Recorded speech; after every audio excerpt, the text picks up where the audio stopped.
కాళేశ్వరం ప్రాజెక్టును 2025 నాటికి వినియోగంలోకి తెస్తామని మంత్రి ఉత్తమ్ కుమార్ రెడ్డి వెల్లడించారు. ఎల్లందిన పరిస్థితులపై ఆయన అధికారులతో సమీక్షించారు. మేడిగడ్డ, అన్నారం, సుదిర్ల బ్యారేజ్లపై శాస్త్రీయ పరిశీలన పూర్తయింది.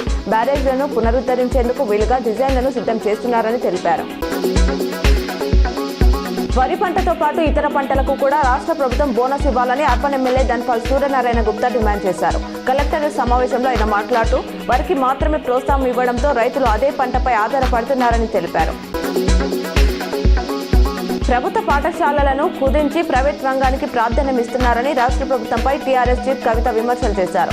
ఇంటిగ్రేటెడ్ స్కూళ్ల టెండర్లలో కొన్ని సంస్థలకే అధిక పనులు అప్పగించడం వల్ల ప్రభుత్వంపై ₹600 కోట్లకు పైగా అదనపు భారం పడిందని ఆరోపించారు. ప్రభుత్వ విద్యను బలహీనపరిచే చర్యలు మానుకోవాలని హెచ్చరించారు.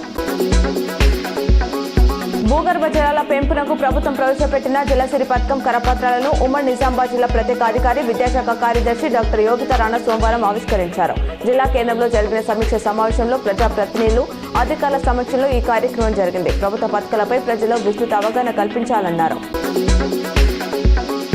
హత్య కేసులో నిందితుడు షేక్ మహబూబ్ కు నిజామాబాద్ జిల్లా కోర్టు జీవిత ఖైదు విధించింది. సాక్ష్యాలు లభించకుండా శవాన్ని దాచిపెట్టినందుకు మరో 7 ఏళ్లు కఠిన కారాగార శిక్ష ₹1000 జరిమానా విధిస్తూ జిల్లా జడ్జి జీవీఎన్ భరతలక్ష్మి తీర్పు వెలువరించారు. 2005లో ఆర్మూర్ పోలీస్ స్టేషన్ పరిధిలో జరిగిన మిర్యాల పోషవ హత్య కేసులో ఈ తీర్పు ఇచ్చారు.